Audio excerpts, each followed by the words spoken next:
This beggar girl shocks Millionaire with terrible crime scene. But minutes later, something is discovered that made everyone cry. Comment. Giving my story a score from 0 to 10, your opinion is very important, and subscribe to my channel to support my work. I'm counting on your help. The scream sliced through the heavy afternoon air like a knife, echoing through the cobblestone streets of the historic district at exactly 3 o'clock. The 52-year-old millionaire businessman, owner of one of the largest construction companies in the region, almost dropped his coffee cup as he moved away from the window of his luxury apartment. It was always at the same time, always with the same desperate intensity. For 3 weeks straight, that sound had been coming from the brownstone across the street, a faded yellow two-story building with peeling blue window frames that contrasted sharply with the elegance of the modern high-rise where he lived. His fortune, accumulated through smart investments in the stock market and Bitcoin, had provided him with the most expensive condo in the city, but it couldn't buy the silence he so desired. "Must be a kid throwing a tantrum," he muttered to himself, adjusting his tie before returning to work. As a man who had built an impressive fortune in dollars over 2 decades, he was used to solving complex problems, but he preferred to stay away from other people's dramas, especially after 5 years of living alone. Since he lost his wife on a rainy night, he preferred not to remember. Across the street, inside the brownstone, the 4-year-old girl huddled in the corner of the kitchen, her small arms unable to comprehend why her aunt hated her so much. The 38-year-old woman firmly held a metal spoon she had heated on the gas stove, her eyes red from the alcohol, fixed on the child trembling before her. "You're a plague on this house," the aunt hissed, her voice slurred from the whiskey she'd been drinking since noon at the local dive bar. "Because of you, my sister is gone. Because of you, I lost everything." The spoon came down hard on the girl's small arm, leaving a red mark that would join the other scars that dotted her thin arms. The child bit her lip to keep from screaming louder. She had learned that screams only enraged her aunt further, who had worked at City Hall until she was fired for constant absences caused by her addiction. The girl closed her eyes and tried to remember her mother's soft voice, singing that lullaby before bed. It was all that was left of her now, fragments of memories and a melody that insisted on echoing in her mind in the most painful moments. "Stop sniveling," the aunt grunted, putting the spoon back in the drawer as if it were the most natural gesture in the world. "Go to your room, and I don't want to see you until tomorrow. And if you get charcoal all over the walls again, you'll see what real punishment is." The girl ran to the small room at the back of the house, a stuffy space with an old bed and a crucifix on the wall. There, she curled up in the thin sheet and began to hum her mother's song softly, the only thing that still comforted her. She didn't know that, across the street, someone had finally paid attention to that melody. The businessman stopped reviewing contracts when he heard the faint but distinct sound. He knew that song. His late wife used to sing it when she cooked, a popular tune about free birds. But where was it coming from? He approached the window again, his eyes scanning the facade of the brownstone. One of the back windows was ajar, and from there came that childish voice, trembling but persistent. For the first time in 3 weeks, he felt something other than simple annoyance. There was something in that voice that struck a sensitive chord in his chest, something that reminded him of responsibilities long buried under layers of work and isolation. His emotional capital had been bankrupt for years, but that melody awakened memories of when he still cared about something other than dividends and profits. In the house next door to the brownstone, the 61-year-old retired teacher was watering her begonias when she heard the girl singing. Unlike the businessman, she could no longer ignore the signs. During her 40 years teaching elementary school, she had developed a sixth sense for children in distress, and that voice carried a pain that made her heart ache. "That's strange," she thought, watching the windows of the house she had known for decades. The current resident had always been problematic, but since she took custody of her orphan niece, something had changed in the air of that house. The girl never played in the yard, never ran through the streets like the other children in the historic district. The teacher dried her hands on her apron and made a decision. The next morning, she would pay a courtesy visit to her neighbor. It had been a long time since she had properly talked to her, and maybe it was time to get to know the little girl better. Meanwhile, the businessman remained at the window, an uncomfortable feeling growing in his chest. The music had stopped, but something in those few minutes had awakened memories he preferred to keep dormant. Memories of a former employee who had resigned abruptly 5 years ago, a few months before his wife's accident. That woman was kind, always humming while organizing the construction company's files. Then suddenly, she had simply disappeared from his life, leaving only a formal resignation letter and many unanswered questions. He had never thought about her again, until he heard that familiar song echoing from a house where a child seemed to be suffering in silence. The sun began to set over the mountains surrounding the city when the girl finally fell asleep, exhausted by pain and fear. Her small fingers clutched the sheet, and in her dreams she flew like the bird she secretly drew on the kitchen walls with pieces of charcoal found in the yard. Across the street, the businessman closed the curtains and tried to return to work, but he couldn't concentrate. Something had changed that afternoon. Something he didn't yet fully understand. For the first time in years, he felt that maybe it was time to pay attention to what was happening beyond his own windows. Night fell on the historic district, but the echo of that children's song continued to resonate in the mind of a man who had spent 5 years running away from his responsibilities, and a retired teacher who had never been able to ignore a child's suffering. Neither of them knew that their lives were about to intertwine in ways that would change everything forever. The next morning brought with it the aroma of fresh bread from the local bakeries and the typical bustle of the historic district waking up for another day. The retired teacher put on her best floral dress and combed her grey hair with extra care. There was something in that child's voice that wouldn't leave her alone, an echo of hopelessness that she recognized from her years as an educator. At 9 o'clock sharp, she knocked on the door of the brownstone. The sound echoed through the silent interior until shuffling footsteps approached. The aunt opened the door with a puffy face and red eyes, clearly suffering the effects of the previous night's drinking. "Good morning," said the teacher with her kindest smile. "I came to pay a courtesy visit. It's been so long since we've properly talked." The aunt hesitated, running her hand through her disheveled hair. "Oh, teacher, It's not a good time. The house is a mess." "Nonsense, dear. We've been neighbors for so long." The teacher took a step forward, forcing the woman to back down. "And I would love to meet your niece. I heard she's an adorable girl." The aunt's face hardened for a moment before forcing a weak smile. "The girl is sick. High fever. Better not get close." At that moment, a soft noise came from the kitchen, the sound of something being dragged on the floor. The teacher pricked up her ears, immediately recognizing the sound of a child trying to move silently. "Maybe I can help," the educator insisted. "I have experience with sick children. I raised 3 kids. You know how it is." "No need, no," the aunt replied quickly, blocking the entrance with her body.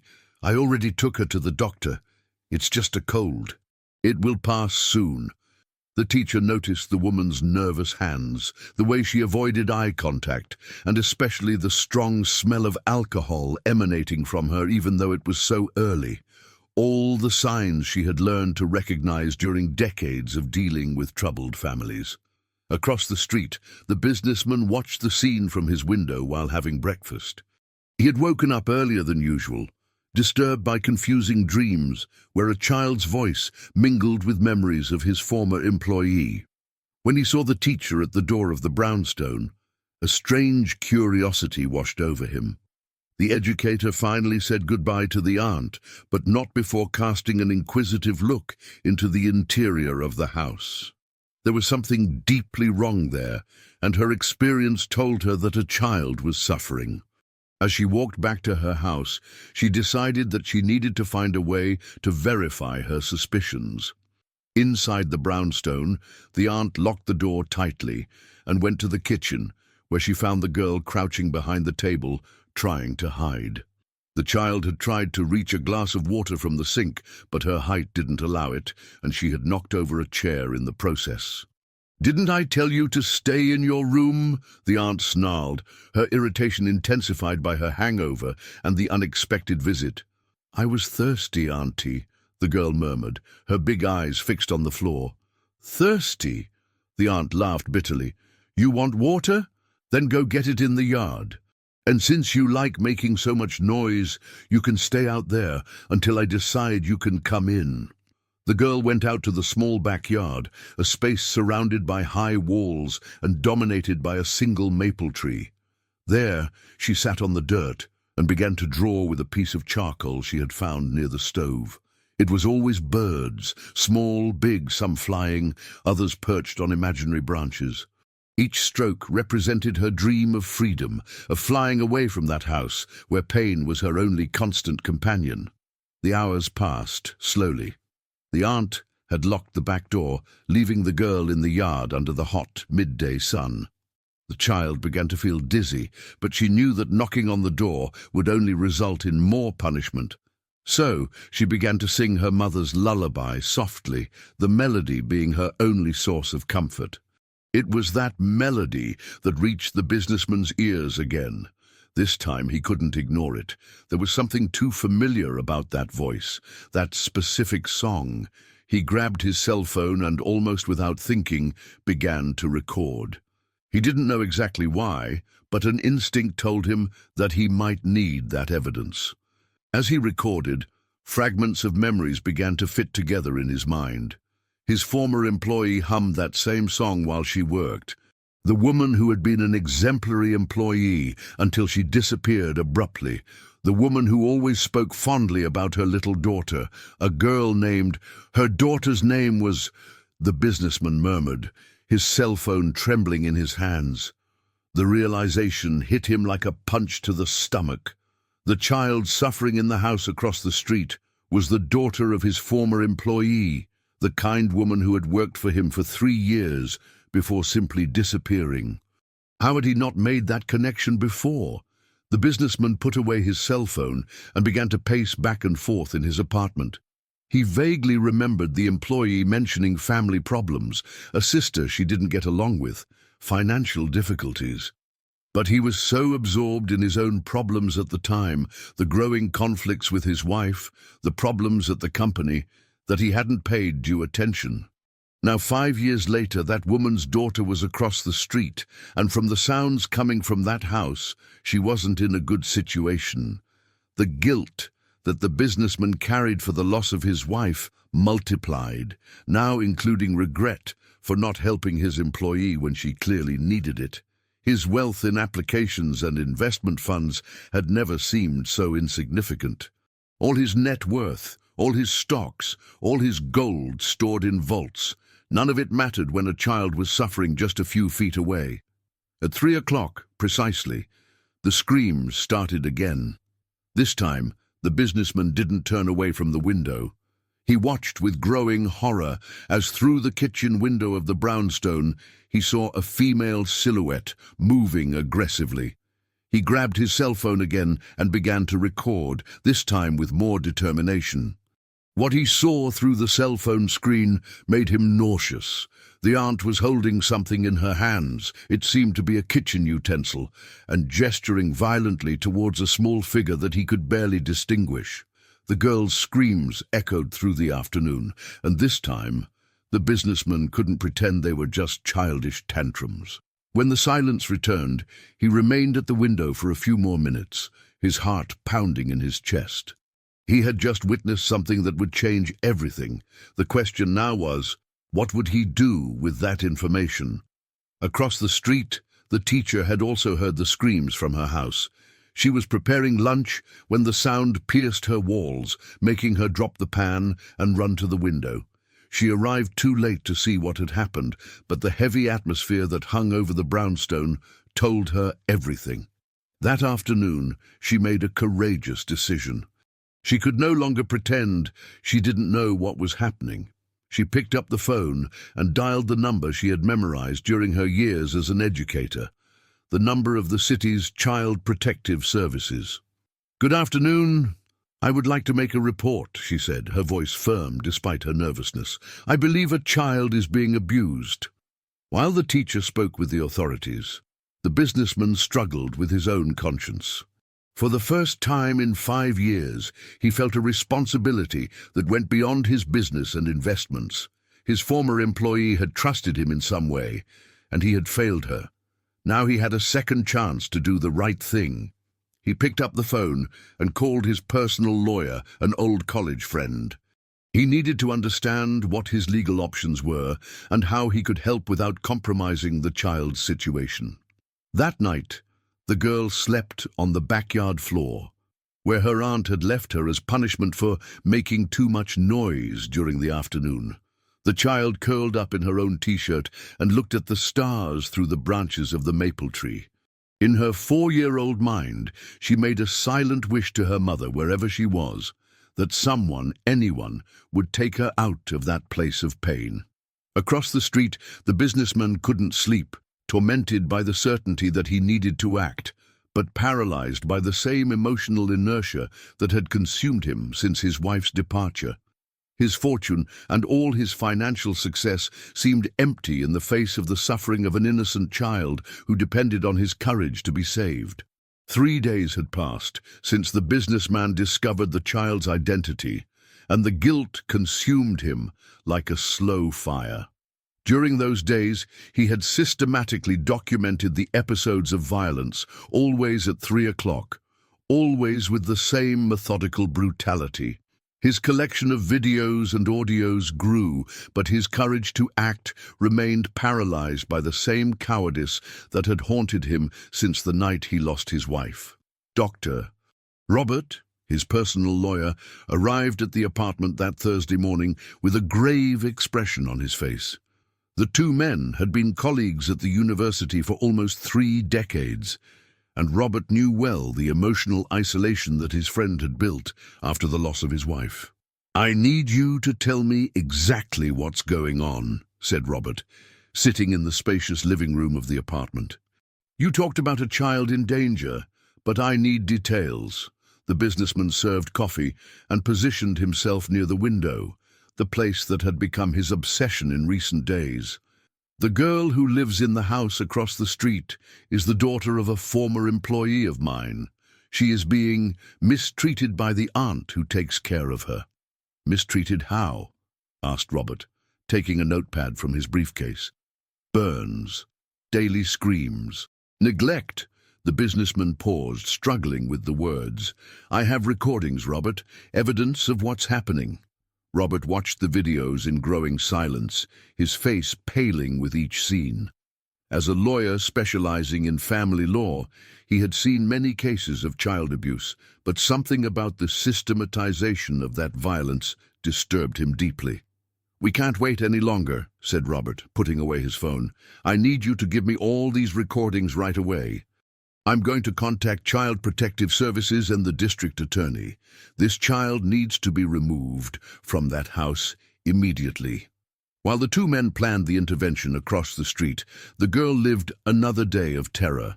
The aunt had woken up with a particularly severe hangover and discovered that there was no more alcohol in the house. Her irritation multiplied when she found new drawings of birds that the child had made on the kitchen wall during the early hours. "How many times do I have to tell you not to get charcoal on the walls?" the aunt shouted, holding the girl by the arm hard enough to leave marks. "You're a plague, a curse on this house." The girl tried to explain herself, to say that she had dreamed of her mother and that the drawings made her feel less alone, but the words were lost in sobs. At 4 years old, she still didn't fully understand why her aunt hated her so much, why each day brought new pain. "You're going to be locked in the room until I decide what to do with you," continued the aunt, pushing the child down the hallway. "And if I hear so much as a peep, you'll know a punishment you've never experienced before." The room where the girl was locked was small and stuffy, with only a high window that she couldn't reach. There, she curled up in the corner and began to sing her mother's song softly, the melody being her only source of comfort in a world that seemed to have forgotten that she existed. Meanwhile, the retired teacher had spent the entire night thinking about the conversation she had with Child Protective Services. The social worker had promised to investigate, but explained that they needed more concrete evidence before they could act. The words echoed in the educator's mind. "Suspicions are not enough. We need proof." Determined to get that proof, the teacher decided on a more direct approach. That morning, she positioned herself strategically in her backyard, the place from which she had the best view of the backyard of the brownstone. What she saw horrified her. The girl was sitting under the maple tree, completely alone, wearing only a torn t-shirt and underwear. Her small arms were marked by obvious burns, some still red and inflamed. The child was drawing in the dirt with a piece of charcoal, creating shapes that the teacher recognized as birds. "My God," the educator whispered, her hands trembling as she held the fence that separated the yards. It was worse than she imagined, much worse. The girl looked up and saw the lady watching her. For a moment, the two stared at each other in silence. Then, to the teacher's surprise, the child smiled, a weak but genuine smile, and waved shyly. "Hi, Grandma," said the girl with her tiny voice, using the affectionate term she gave to all elderly ladies. "Hi, honey," replied the teacher, struggling to keep her voice steady. "Are you okay?" The girl looked quickly at the windows of the house before answering. "I'm fine. I'm just drawing birdies." "That's beautiful. Do you like birds?" "I like them a lot. They can fly wherever they want," the child replied, her big eyes shining with a sadness that broke the teacher's heart.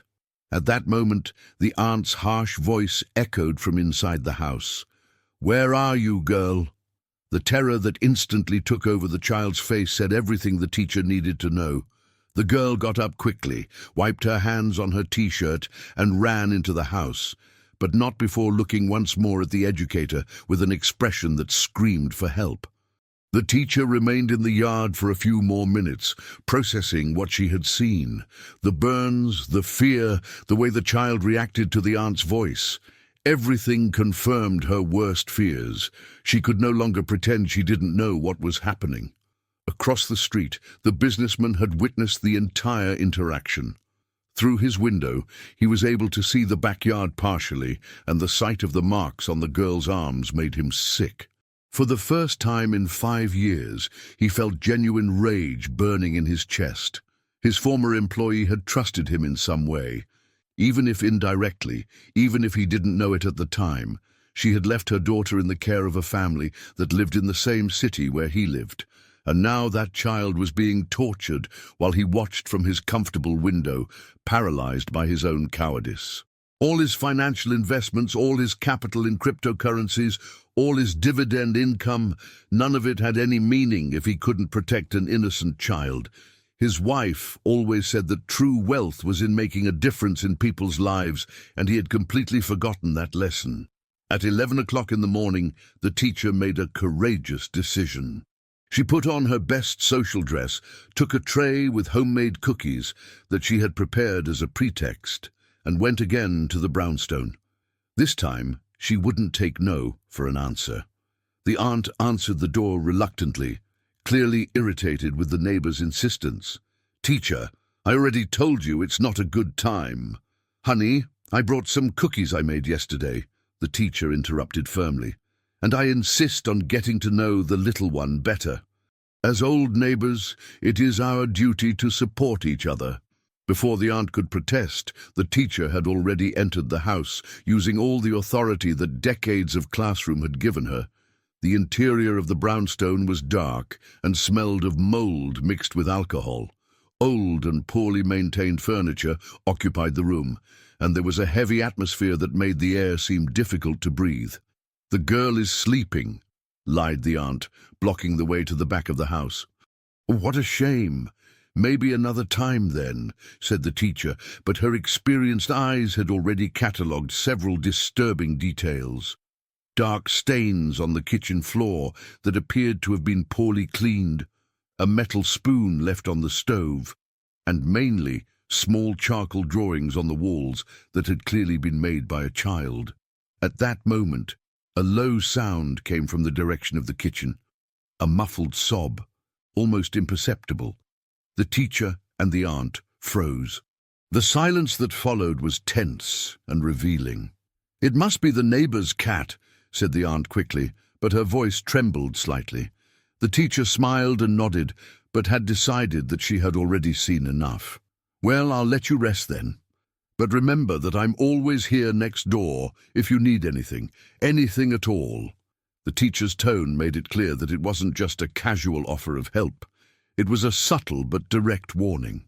After the educator left, the aunt locked the door tightly and went to the kitchen, where she found the girl curled up behind the gas stove, trying to hide.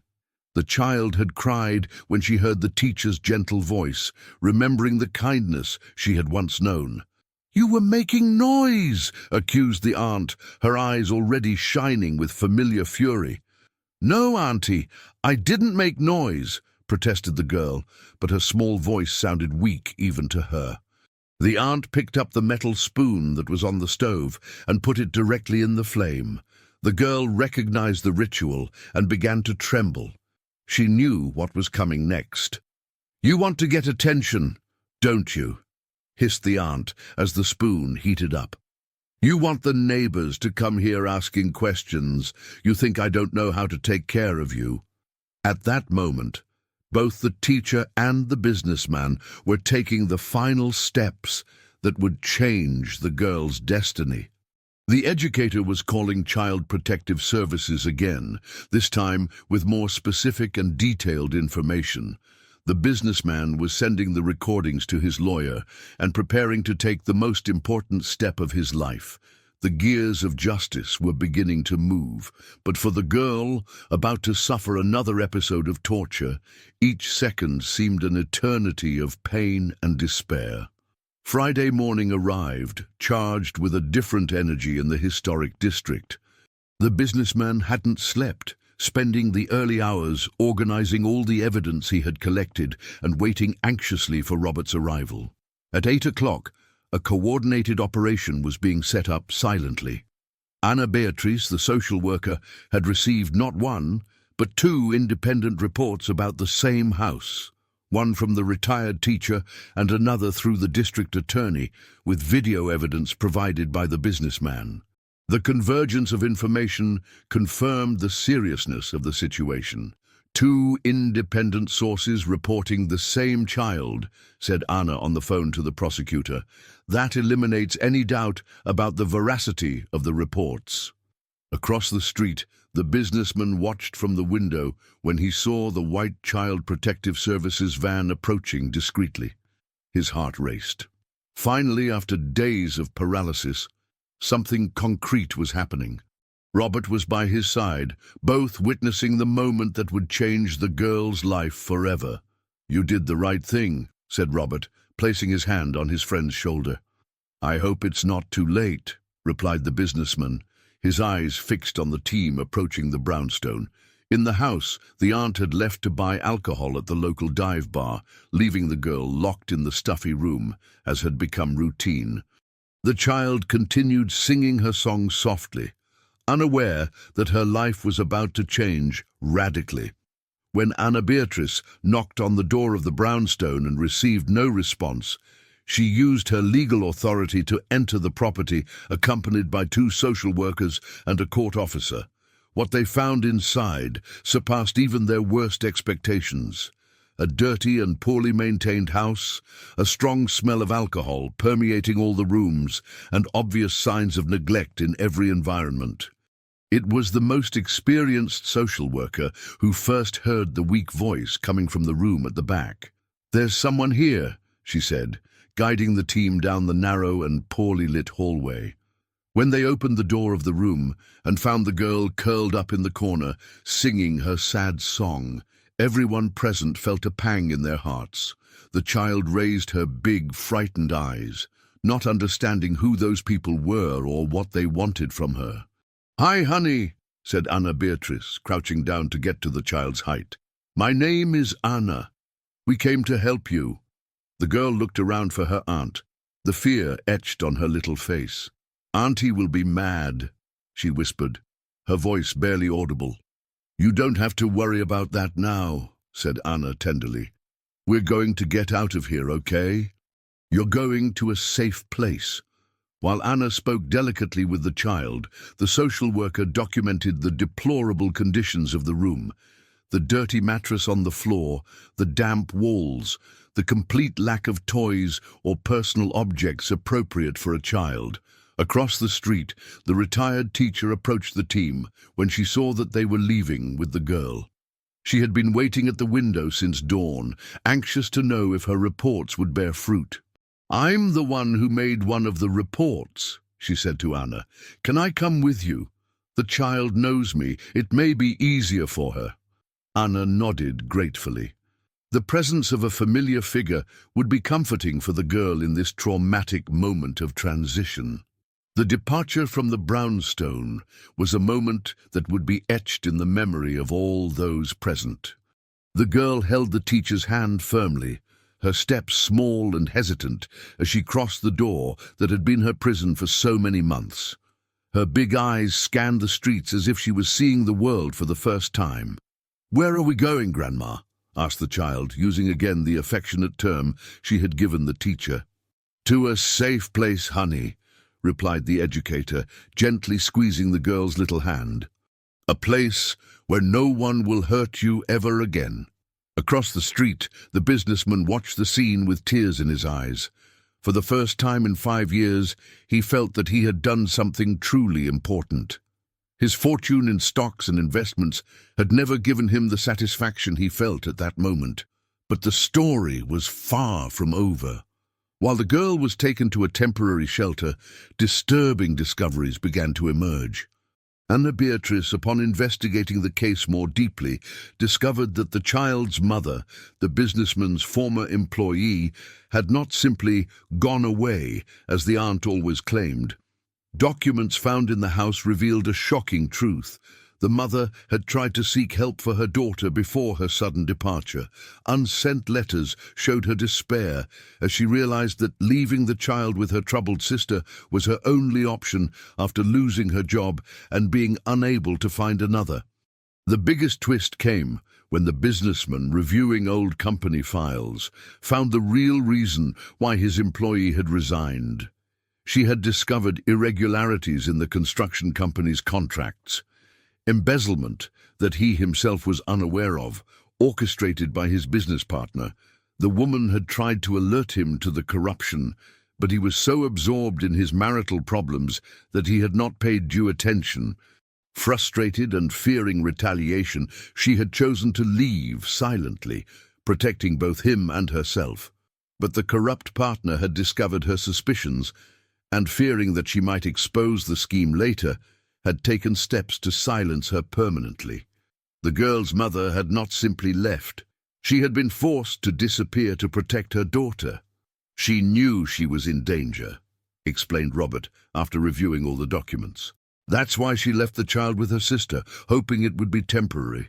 She planned to come back as soon as the situation was resolved." The businessman felt the weight of guilt multiply. If he had paid attention to his employee's warnings, he might have been able to protect her. His negligence had cost the life of an innocent woman and condemned a child to months of suffering. But there were more twists coming. The investigation revealed that the businessman's own wife had begun to suspect the irregularities in the company before her sudden departure. She had been conducting her own investigation, collecting evidence discreetly. On the fateful night he lost his wife, she was returning from a secret meeting with the girl's mother. The two women had joined forces to expose the corruption, but the accident that cost the life of the businessman's wife had not been as accidental as it seemed.